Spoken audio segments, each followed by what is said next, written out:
El presidente de la República fue muy contundente a dar respuestas a varios de los periodistas. Él dice, por ejemplo, que en el periodo neoliberal esos gobernantes estaban destruyendo el país, estaban hipotecando el futuro de las nuevas generaciones, lo cual es absolutamente real. Por ejemplo, dice, acabaron con la petroquímica.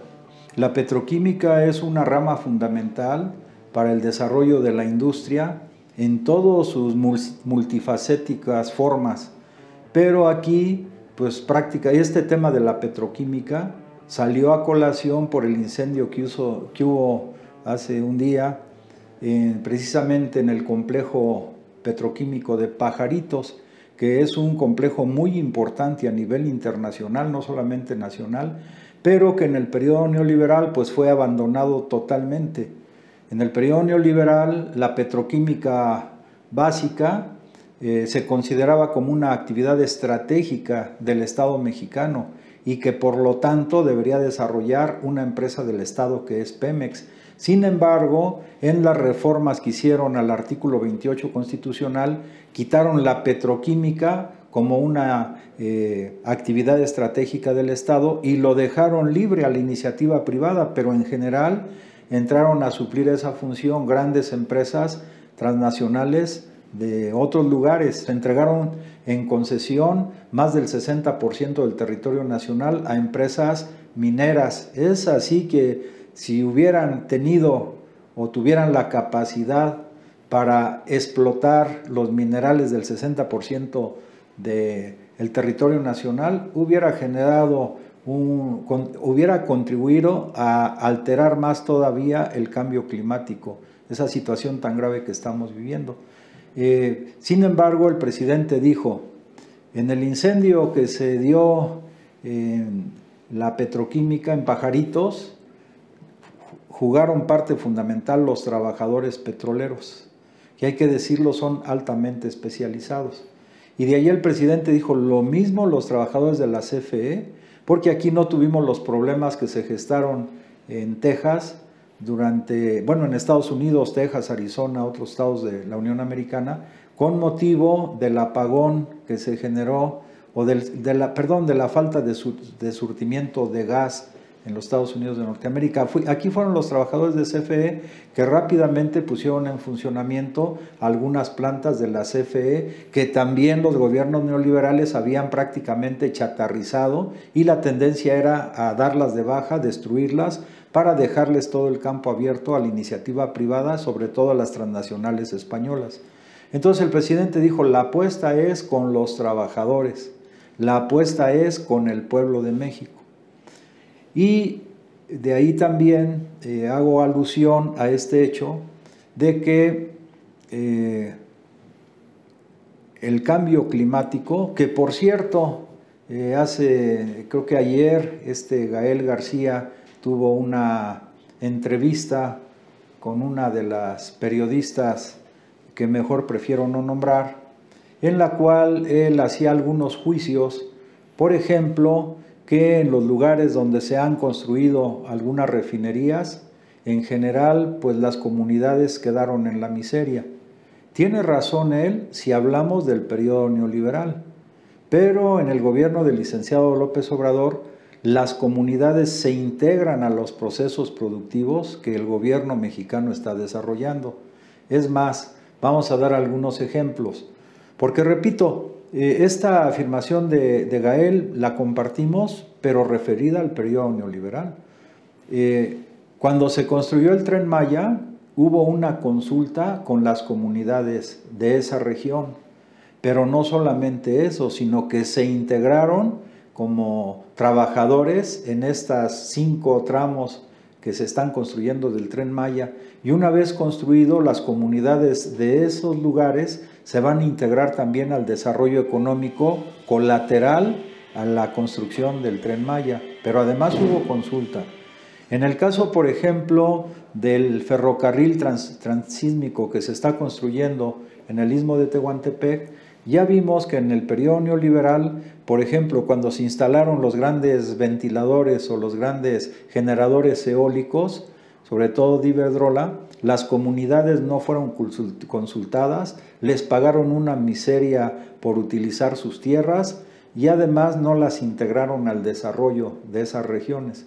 En cambio ahora con este gobierno, con la construcción de este ferrocarril interoceánico, pues las comunidades fueron consultadas y se van a integrar a este proceso de desarrollo. También, en consecuencia, lejos de que se conviertan en comunidades que estén en la miseria, como bien lo dijo Gael, pero en el periodo neoliberal, aquí va a haber participación directa de las comunidades en el desarrollo económico de esas zonas. Otro tema, por cierto, también del que él habló, él dice que nadie habla o no se habla de la emergencia climática. Bueno, en el caso del gobierno que encabeza el presidente de la República, no solamente se habla, más bien se hacen acciones concretas para contribuir a detener el deterioro climático en el planeta. Y una de las acciones más importantes que está haciendo el gobierno del licenciado López Obrador, en congruencia con la afirmación que ha hecho de que hay que tenerle amor a la naturaleza, es el hecho de que se está sembrando 1 millón de hectáreas. Fíjense bien, 1 millón de hectáreas. Es el programa de reforestación más grande del planeta, por lo menos del mundo occidental, y lo está encabezando el presidente de la República. Y evidentemente que la siembra de esos decenas de miles de millones de árboles van a contribuir, van a tener un aporte sustantivo en detener el cambio climático que se ha gestado por la desertización de amplias regiones del planeta por un lado y por la utilización indiscriminada del uso de los combustibles.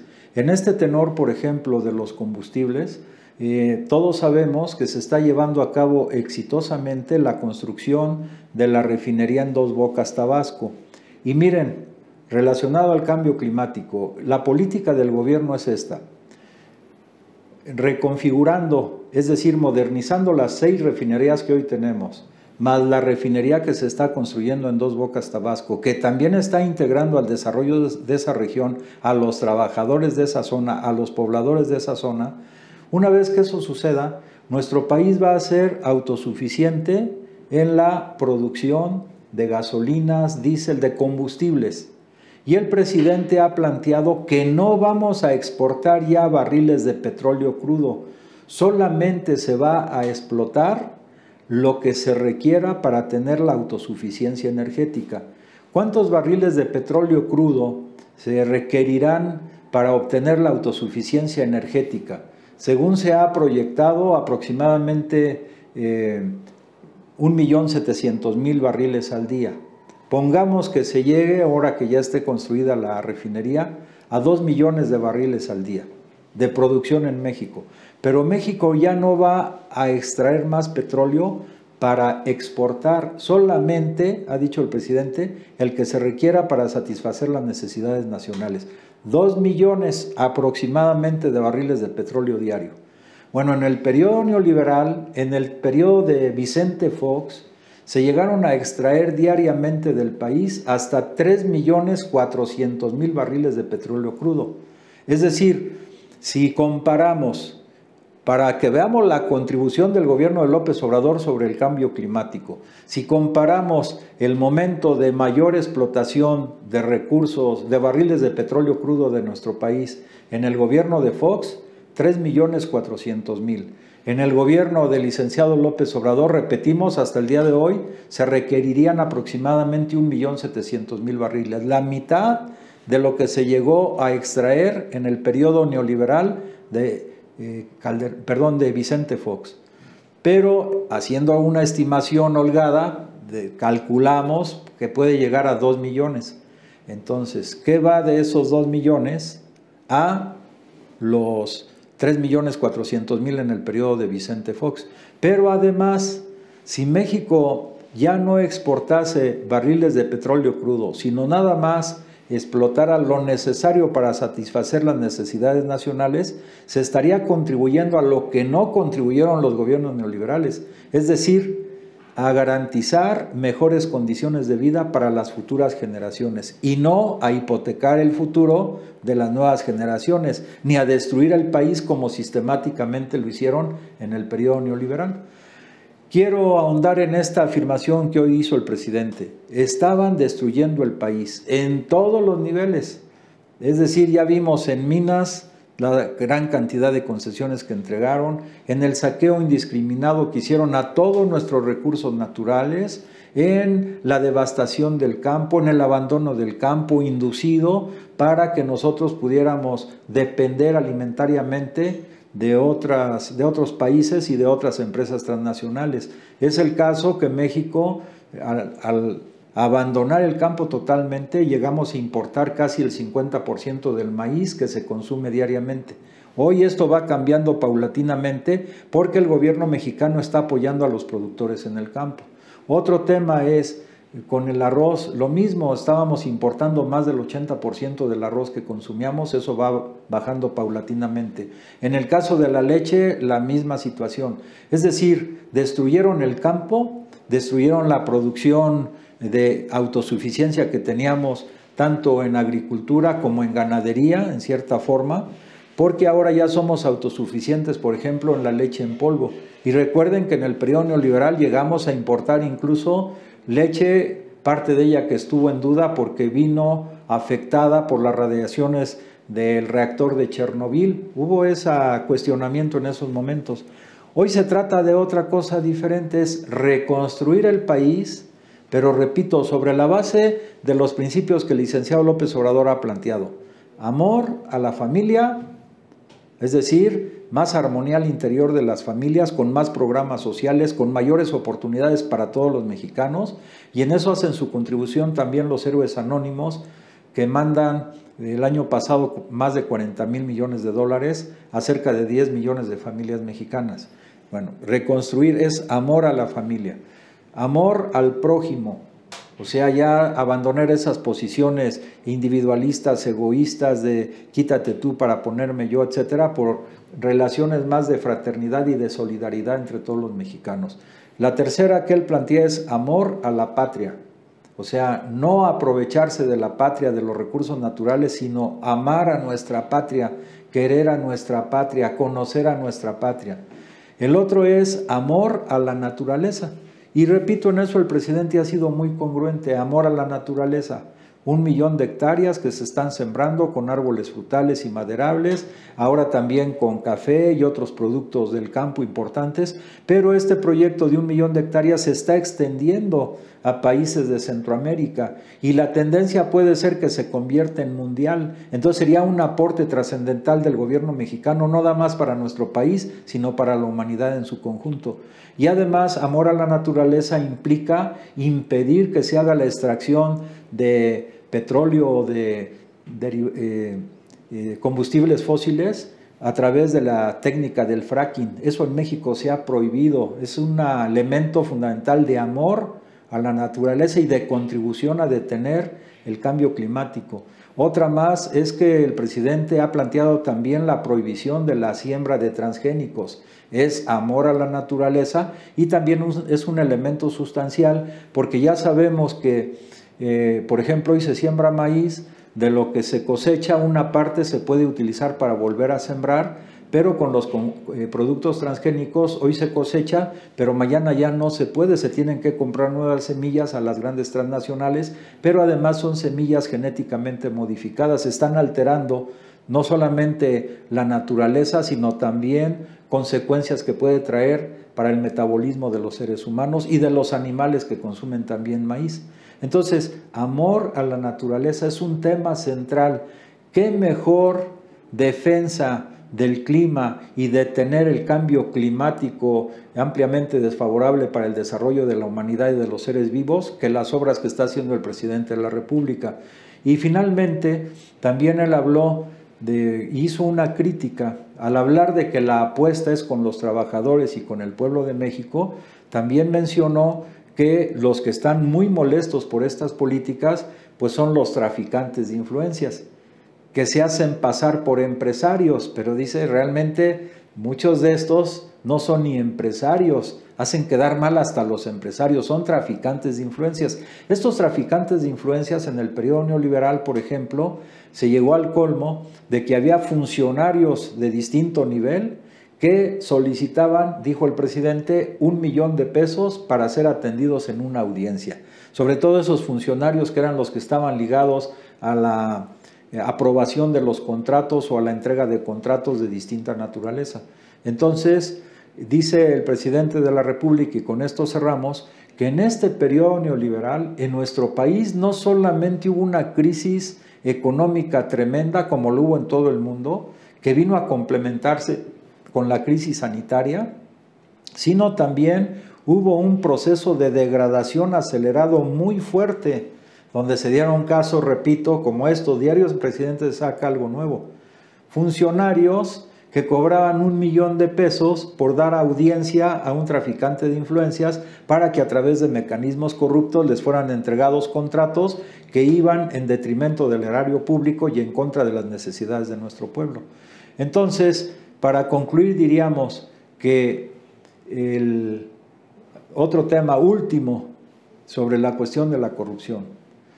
Fíjense, el grado de degradación ética y moral, sobre todo en el Poder Judicial.